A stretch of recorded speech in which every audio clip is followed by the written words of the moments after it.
They placed me at table 14, behind a floral centerpiece so enormous it could camouflage a small airplane, like I was some embarrassing relative they hoped would vanish into the white roses and baby's breath. I smiled graciously, and decided this charming young man had no idea what hurricane he was about to walk into. 4 days later, he would arrive at my doorstep with documents that would make me chuckle for months. Welcome to her light, where we illuminate the stories that need to be told. Have you ever been underestimated because of your age? Share your experiences in the comments below. Your wisdom and strength inspire others who might need to hear they are not alone. What Daniel Mercer didn't realize was that this supposedly helpless grandmother had been guarding some very expensive secrets for the past 18 months. The morning had begun with such promise and optimism. I had selected my ensemble with the careful precision of a chess master planning an opening move, a modest lavender dress that whispered harmless elderly lady, paired with my late mother's simple pearl necklace for just enough dignity to avoid appearing pitiful. My silver hair was styled at Betty's beauty parlor. Nothing too elaborate, just respectable enough for my granddaughter's wedding celebration. "Grandma Ruth, you look perfectly acceptable," Melissa said when I arrived at the venue, already preoccupied with whatever floral crisis the wedding coordinator was frantically managing. Acceptable, like a consolation prize in human form. I watched my granddaughter float around in her great-grandmother's vintage silk gown, the one beautiful heirloom our family had somehow managed to preserve through decades of financial struggles. She looked absolutely radiant, practically glowing with that new bride energy that makes everyone temporarily forget their own daily worries. But as the wedding guests began filtering into the elegant ballroom, the social hierarchy became crystal clear with mathematical precision. Daniel's parents swept in, like visiting dignitaries. His mother Victoria adorned in enough sapphires to power a small city. She navigated the room with surgical precision, air kissing the obviously wealthy guests while somehow managing to look straight through me as if I were part of the furniture arrangement. "Excuse me," I said to the harried usher, showing him my table assignment card. "I believe there might be a charming mistake here. Table 14. "Madam, directly behind the decorative arrangement," he replied, barely glancing up from his clipboard. Decorative arrangement, how diplomatically they phrased it. I was being strategically hidden behind enough flowers to stock a garden center. I made my way to my designated exile, which offered a spectacular view of absolutely nothing except white roses and trailing ivy. From my botanical fortress, I could observe the festivities unfolding in the large mirror mounted across the elegant room. There I was, Ruth Patterson. 74 years of accumulated life experience tucked away like yesterday's newspaper. The ceremony itself was genuinely beautiful. I will acknowledge that. Melissa glided down the aisle like something from a storybook, and Daniel looked quite handsome in his expensive tailored suit. But during the cocktail reception, I noticed something fascinating about my new grandson-in-law. He possessed different smiles, megawatt charm for the obviously prosperous guests, practiced politeness for the potentially useful ones, and complete indifference for anyone who appeared likely to request favors rather than offer opportunities. "Mrs. Patterson."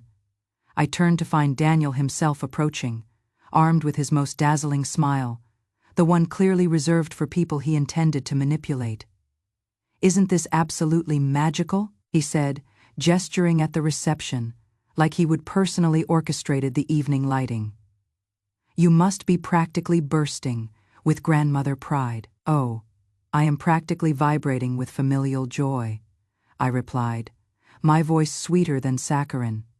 Though I must say, the perspective from here is quite educational. He either missed the acid in my tone or chose to ignore it like a seasoned diplomat, avoiding controversial topics. I was hoping we could spend some quality time together soon, really get to know each other properly. He continued with practiced sincerity. "How refreshing. Most people usually manage that before proposing to family members. But I do admire your commitment to handling things in unconventional chronological order." That earned me a microscopic pause in his smile, barely a flicker. But I caught it like a hawk spotting movement in tall grass. "I was thinking lunch this week. Just the two of us." I have some fascinating ideas about family financial planning. Family financial planning? How deliciously ominous. Well, I do love a good mystery meal. Friday work for your busy schedule? Perfect. I know this lovely place downtown. Very discreet. Excellent for meaningful conversations, he said with that practiced boardroom confidence. Meaningful conversations about what?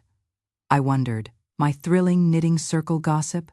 My weekly grocery budget strategies? I can hardly contain my anticipation, I said, fanning myself with my napkin like a southern belle experiencing the vapors. As he glided away to charm more promising prospects, I caught my reflection in that mirror again, a silver-haired woman in understated clothing, sitting alone behind enough flowers to stock a funeral home, someone who looked like she probably clipped coupons religiously and worried about utility bills.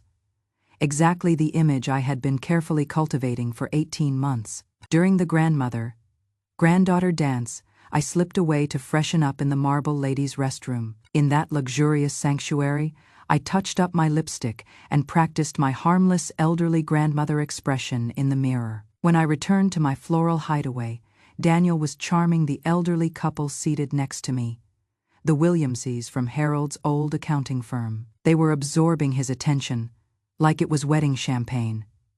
"Mrs. Patterson," he said, catching my eye as I settled back into my chair. "Really looking forward to Friday." "So am I, dear. So very much," I replied, with genuine enthusiasm. As Melissa tossed her bouquet and the evening wound toward its conclusion, I watched my new grandson-in-law work the room with the efficiency of a seasoned confidence artist. He clearly had elaborate schemes brewing in that handsome head of his. Too bad for Daniel. I had spent 74 years learning that the most dangerous opponents are usually the ones everyone systematically underestimates, and this old grandmother was about to become extraordinarily dangerous. The post-wedding aftermath lasted exactly 48 hours before the real performance began. Melissa called daily, each conversation a breathless symphony of marital bliss, and how wonderfully Daniel was treating her and thinking about their future. "He is so thoughtful, Grandma, always planning ahead about our long-term security and financial stability." Security, the word drifted through our conversations like smoke signals before a forest fire. How lovely, sweetheart. A husband should definitely think about money matters, constantly, especially other people's money. "What do you mean by that?" "Nothing, dear. Just that financial planning is so romantically considerate." Melissa missed the sarcasm entirely, which was probably for the best considering her current state of newlywed euphoria. Friday crawled by, like a root canal procedure you couldn't postpone. I spent the day performing thrilling grandmother activities, watering Harold's African violets, organizing prescription medications, and wondering what my charming new grandson-in-law wanted to discuss over what would undoubtedly be overpriced organic wine. Friday evening arrived with all the enthusiasm of a tax audit notification. I dressed carefully for my role as modest grandmother, simple navy dress that suggested respectability without prosperity, paired with my late mother's pearl earrings and Harold's old watch that still looked dignified from a distance. The restaurant Daniel had selected was one of those places where they pronounce water with a European accent, and the servers regard you like you are personally responsible for their artistic disappointment. He was already seated when I arrived, looking every inch the successful young executive in his designer blazer. "Ruth," he practically levitated from his chair with enthusiasm. "You look absolutely radiant this evening." "Thank you, dear. This establishment certainly is something special, and it was something, all right, the kind of something that made you wonder if they charged extra for the privilege of feeling culturally inadequate." We ordered wine. He insisted on a bottle that probably had more vowels than my high school education, and settled into what he clearly believed would be an effortless conversation. "So," he began, swirling his wine like a sommelier with delusions of expertise, "how are you managing life independently? It must be quite overwhelming sometimes." "Oh, just brilliantly. 74 years of practice makes most challenges seem fairly manageable." Of course. But surely it gets complicated sometimes. That large house, all those important decisions, financial matters. He was fishing with the subtlety of dynamite in a goldfish pond. Harold always said I had enough opinions for 5 people, so I keep myself thoroughly entertained with decision-making. He laughed. That practiced corporate laugh that probably worked wonders on investors and gullible elderly relatives. That is wonderful to hear, but seriously, don't you worry about practical matters? Finances? Legal complications? People who might take advantage of your generous, trusting nature? There it was, the real agenda, dressed up in concern and served with expensive wine. Should I be worried about something specific? Daniel. Not worried exactly, but prepared. You know how complicated things can become, especially for someone in your particular situation. My particular situation, like being a widow, was a rare medical diagnosis. And what situation would that be? Exactly. He leaned forward, his voice dropping to that confidential tone men use when they are about to explain something important to the little woman. Well, living alone, making major decisions without guidance, being vulnerable to people who might not have your best interests at heart. Vulnerable to people like him, presumably. How thoughtful of you to be concerned about my vulnerability to manipulation.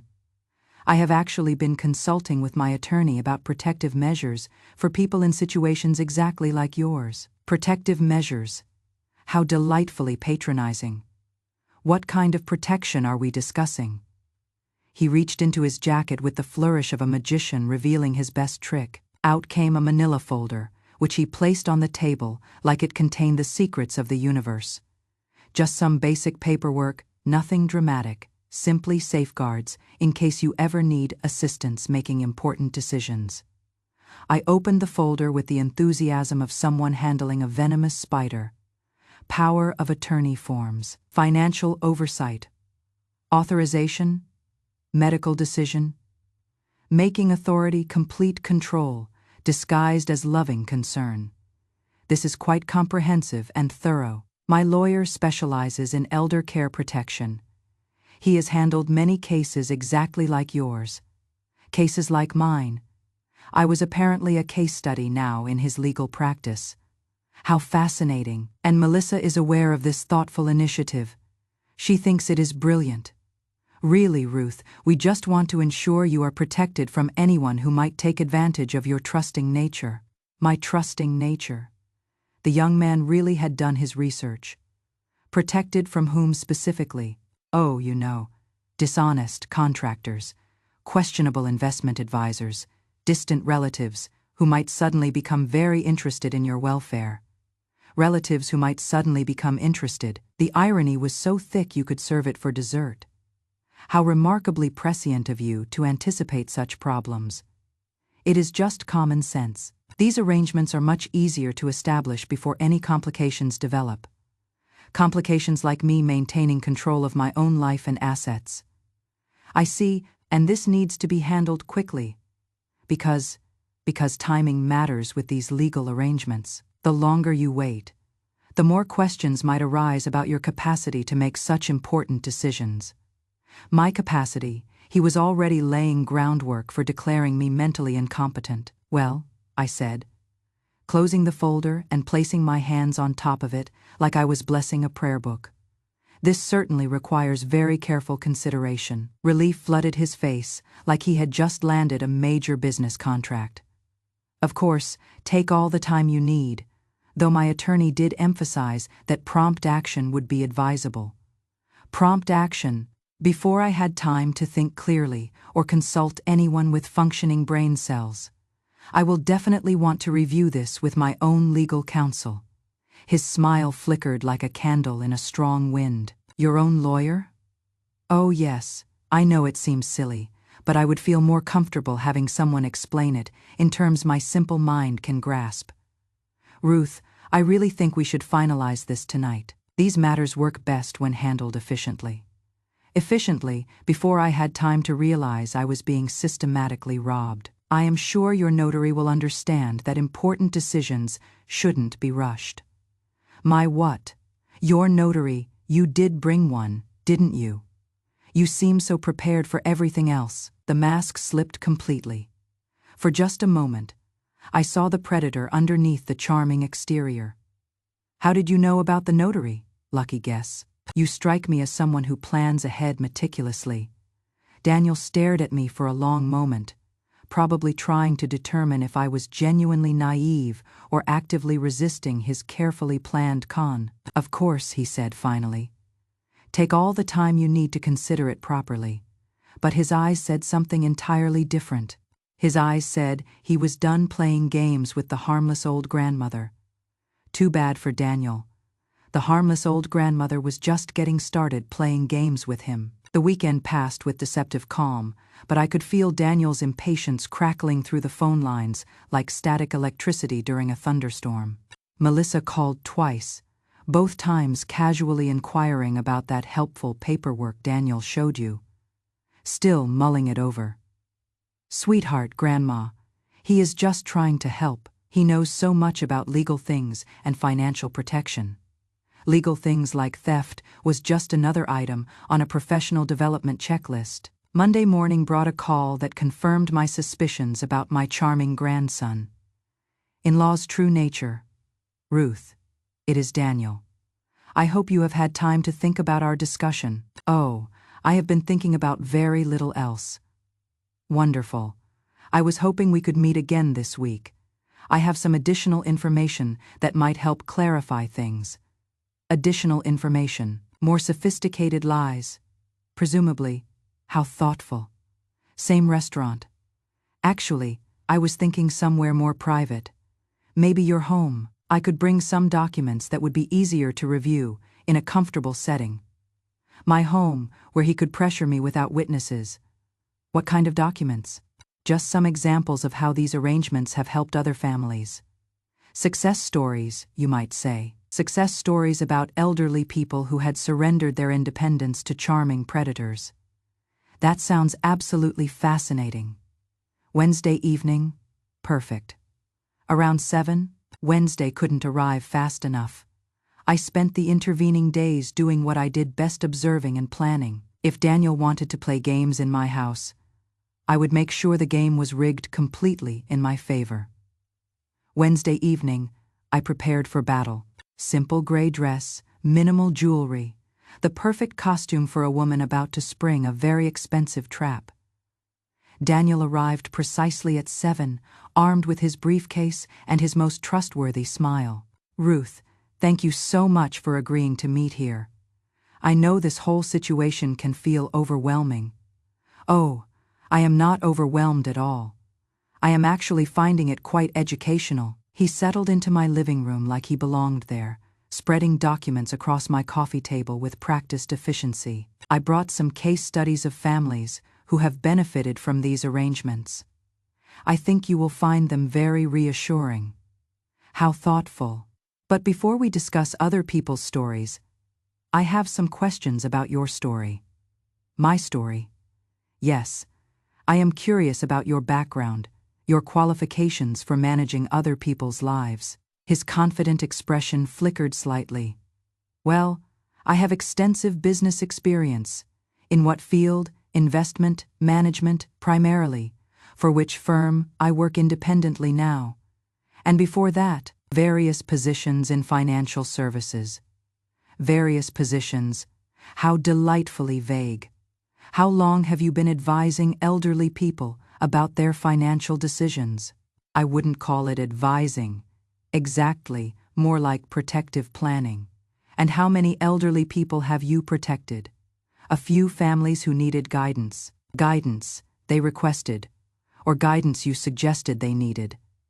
The room fell silent, except for the ticking of my grandmother's mantel clock. "Ruth, I think there might be some misunderstanding about my intentions." "Oh, I understand your intentions perfectly.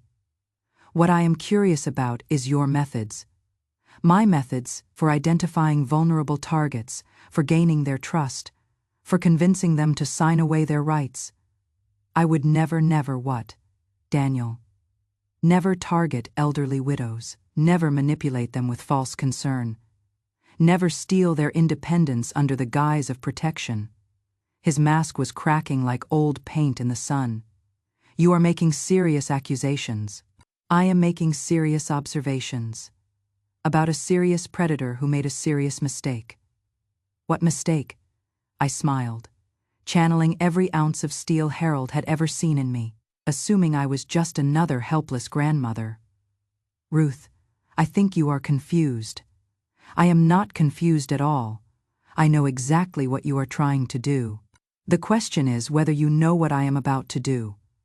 "What are you talking about?"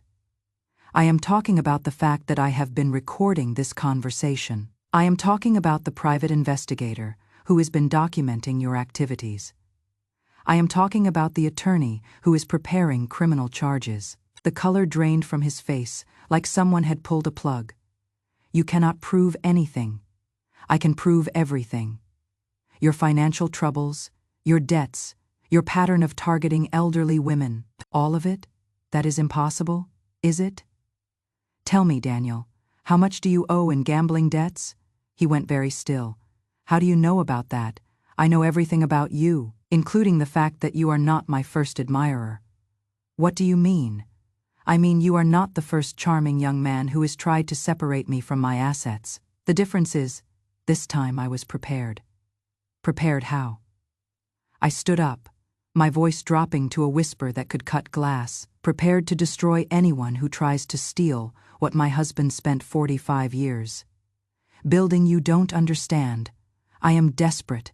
You need to leave. Now before I call the police." "Ruth, please. We can work something out. The only thing we are working out is whether you leave voluntarily or in handcuffs." Daniel gathered his papers with shaking hands, his carefully constructed plan crumbling around him like a house of cards in a hurricane. "This isn't over." "Yes," I said, thinking of Harold's secrets waiting in the basement safe.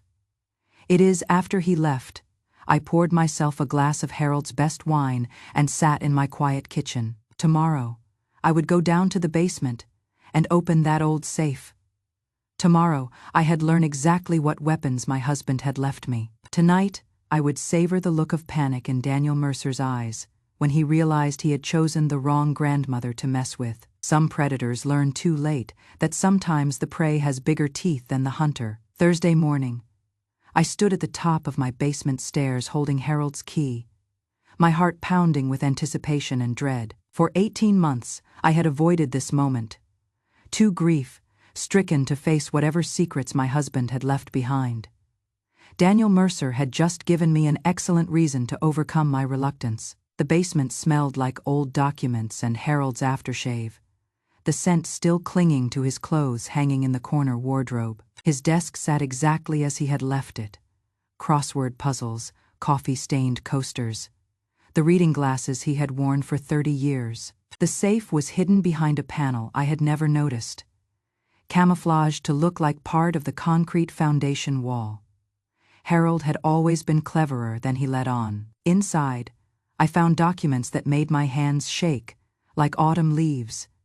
Bank statements showing accounts I had never heard of. Investment records spanning decades. Legal papers establishing trusts and protections I didn't know existed. And at the very bottom, a letter in Harold's familiar handwriting that changed everything. "My dearest Ruth, if you are reading this, it means I am gone, and someone is trying to take advantage of your generous heart. I am sorry, I never told you about the money. $28 million. Properly protected and completely yours. I lived modestly so we could die wealthy, and I hid our wealth so you would be safe from predators, exactly like whoever drove you to open this safe. $28 million. I sat down heavily on Harold's old chair, the numbers swimming in front of my eyes like fish in a disturbed pond. $28 million, more money than I could spend in 5 lifetimes. The letter continued. "There is a business card in this envelope for Margaret Chen. She has handled everything since I got sick. She knows about the threats you might face, and she has instructions to help you fight back. Don't let anyone steal what I spent 45 years building for you. Use every penny if you have to. Make them regret the day they decided to mess with my wife." I found Margaret's card and called immediately. "Chen Law Office." This is Ruth Patterson. I believe my husband Harold arranged for you to assist me. Mrs. Patterson, I have been waiting 18 months for your call. Can you come in today? How soon? How about right now? Margaret Chen's office was nothing like the stuffy legal chambers I had expected. Modern, bright, with family photos scattered among law degrees. She was younger than I had imagined. Maybe 45, with sharp eyes and a handshake that could crack walnuts. Ruth, please sit. Harold told me this day might come. What day? The day someone tried to manipulate you into signing away your rights. She spread documents across her desk. Trust papers, investment records, legal protections I had never dreamed of. Your husband was remarkably prescient. He predicted someone would approach you within 2 years of his death, probably through family connections, trying to gain control of what they assumed were modest assets. But they are not modest. No, they are not. $28 million, completely protected in an irrevocable trust. You control everything, but no one else can access it, even if they somehow gained power of attorney. Even if I signed Daniel's papers? Even then, Harold specifically designed this to protect you from exactly that kind of manipulation. I leaned back, feeling like I was seeing my life clearly for the first time in 18 months. So Daniel cannot touch any of it. Daniel cannot touch a penny. But more importantly, you now have the resources to make sure he never tries this again. What do you mean? Margaret smiled with something that looked almost predatory. I mean, we are going to destroy him so thoroughly that he will spend the rest of his life warning other predators about the dangers of underestimating grandmothers. How? Criminal charges for attempted fraud, civil suits for damages, and we are going to investigate every financial transaction he has made for the past 5 years. Is that legal? Perfectly legal when someone attempts to defraud you. We will find out where his money came from, where it went, and who else he owes. We will expose his entire operation. Operation. Oh, yes. Men like Daniel don't work alone. There is a whole network of people who target elderly victims. We are going to find them all. I thought about Melissa, about her tears when she talked about Daniel's financial stress, about how carefully he had manipulated both of us. What happens to my granddaughter's marriage? That is up to Melissa. But she will make that decision with complete information instead of lies and manipulation. And the money remains secret until you decide otherwise. The beauty of Harold's plan is that you can live exactly as you have been, or you can buy a mansion tomorrow. Your choice. I gathered up the trust documents, feeling like I was holding lightning in my hands. When do we start fighting back? We already started. The moment you walked into my office, Daniel Mercer became a target instead of a hunter. As I drove home, I couldn't stop thinking about Harold's letter. He had known this would happen. He had prepared for it. He had armed me for a war I didn't even know was coming. But more than that, he had given me permission to win. That evening, Melissa called. Grandma, Daniel seems really upset about something. He will not tell me what happened at your meeting. We had a fascinating conversation about his plans for my future. What kind of plans? The kind that assume I am too stupid to protect myself. Grandma, he is just trying to help. Sweetheart, there are things about your husband you don't know, things about our family finances you don't know tomorrow. I think it is time you learned the truth. What truth? The truth about what your grandfather really left me, and the truth about what I am going to do to anyone who tries to steal it. The silence on the other end was deafening. Grandma, you are scaring me. Good. It is about time someone in this family was properly scared. After Melissa hung up, I sat in my kitchen holding Harold's letter, thinking about $28 million, and the war it was about to buy me. Daniel Mercer thought he was hunting a helpless grandmother. He was about to discover he had walked into the lair of a very wealthy, very angry dragon. And dragons don't negotiate with thieves, they incinerate them. Friday morning arrived with Margaret Chen's call and the sweet promise of professional revenge. I found a prosecutor who specializes in elder fraud.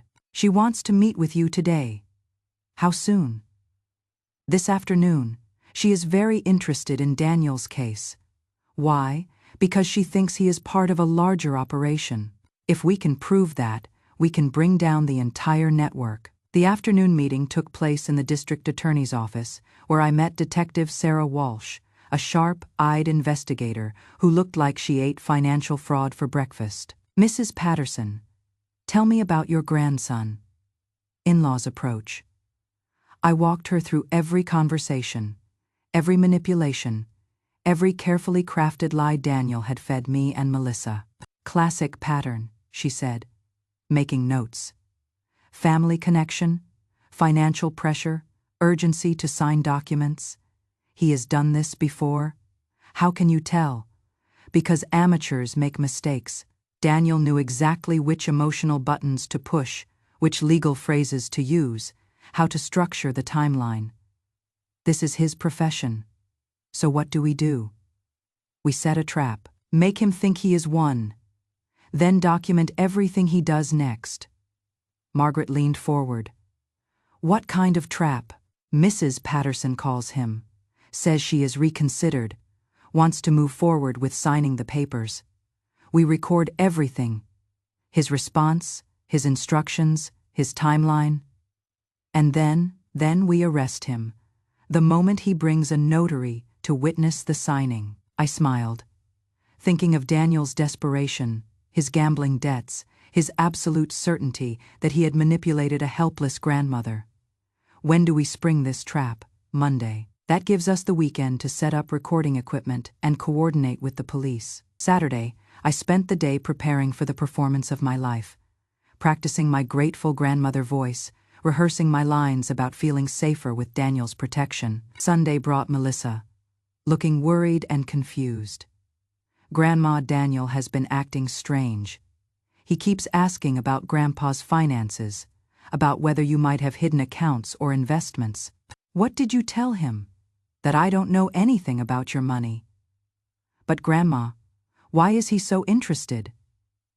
I looked at my granddaughter, beautiful, trusting, completely unaware that her husband was a predator, hunting her grandmother. Because he needs money more desperately than you realize. How desperately? Desperately enough to steal it from his wife's grandmother. Melissa stared at me. You really think he is trying to steal from you? I know he is. The question is whether you are ready to see proof. What kind of proof? The kind that will destroy your marriage but save your grandmother. Melissa was quiet for a long time. Finally, show me. Monday morning, I called Daniel with the performance of my lifetime. Daniel, it is Ruth. I have been thinking about our conversation. Oh. His voice was carefully controlled, but I could hear the excitement underneath. I think you are right. I do need protection. I would like to move forward with those papers. The relief in his voice was audible. That is wonderful, Ruth. When would be convenient? As soon as possible. This weekend made me realize how vulnerable I really am. Perfect. I can have everything ready by this afternoon. This afternoon, I let a note of elderly confusion creep into my voice. Isn't that rather fast? These things work best when handled efficiently. I will bring my notary. We will get everything signed, and you will be completely protected. Protected from him. Well, if you think it is best, I do. Let's say 3:00 at your house. 3:00 sounds perfect. After I hung up, Margaret nodded approvingly from her position, monitoring the recording equipment. He took the bait completely. Now what? Now we wait for him to hang himself with his own rope. At exactly 3:00, Daniel arrived with his briefcase, his notary, and his most trustworthy smile. Hidden cameras captured everything as he spread documents across my coffee table. Ruth, I cannot tell you how relieved I am that you are taking this step. I realized you were right about the dangers. An old woman like me needs guidance. Exactly. Now these papers will give Melissa and me the authority to protect your interests. All of my interests, all of them. Financial decisions, medical choices, living arrangements.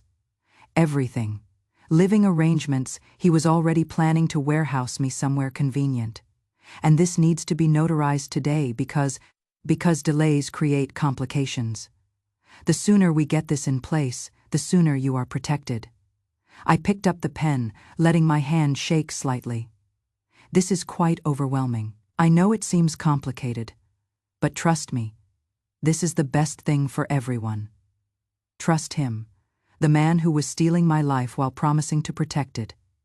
I signed the first page, then paused. Daniel, can I ask you something? Of course. What happens to my money after I sign this? Your money will be professionally managed. No more worrying about investments or bills or financial decisions. By whom? By people with experience. People who understand these things. People like you. People like Melissa. And me. Yes. I signed the second page. And if I change my mind later, well, that would depend on your mental state at the time. These arrangements are designed to be permanent. Permanent. Like a life sentence. I see. I signed the third page, Daniel. There is something I should mention. What is that? I think there might be more money than you realize. His eyes lit up like Christmas morning.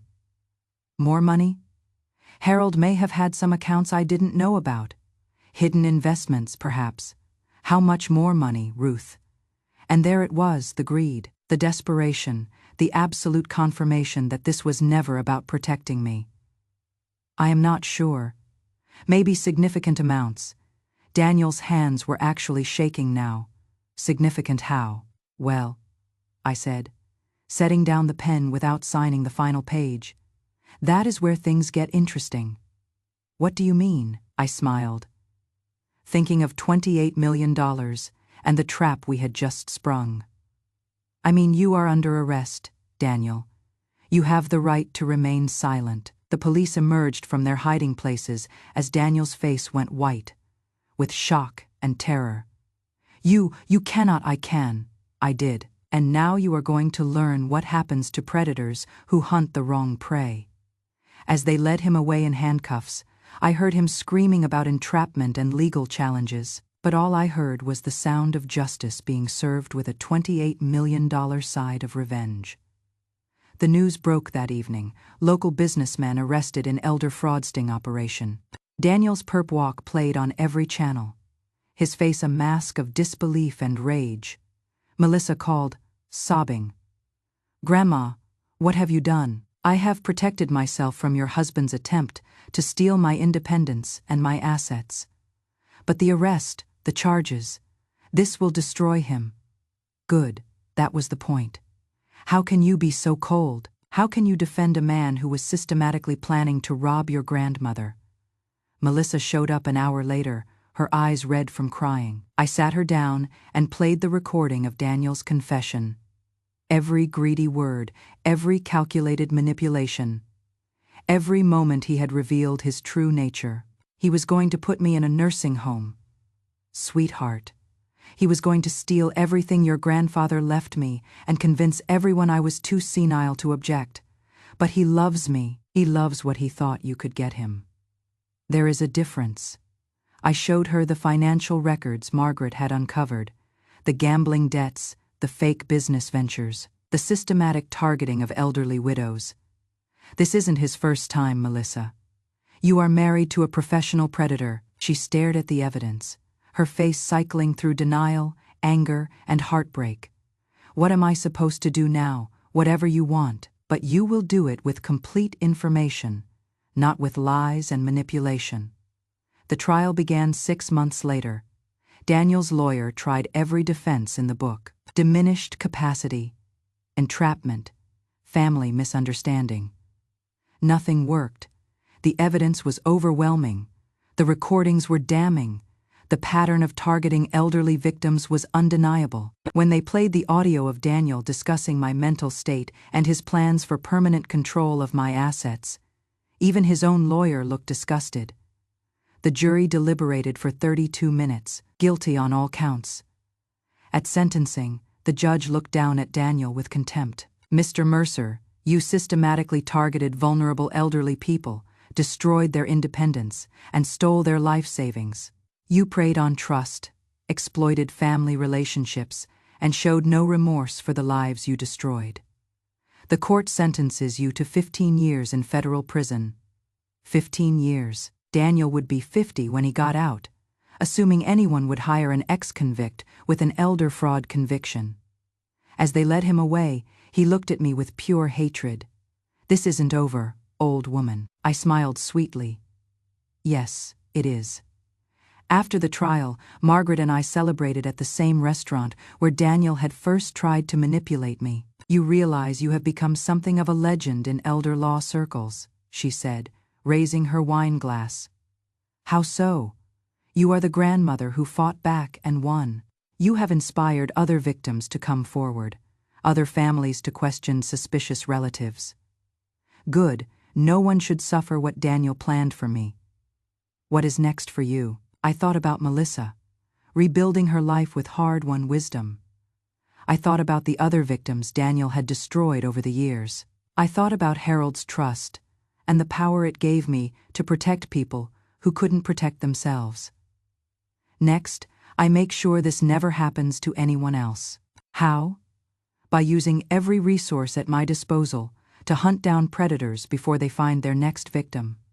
Margaret smiled. "That sounds expensive. I can afford it." That night, I sat in my kitchen reading Harold's letter. One final time.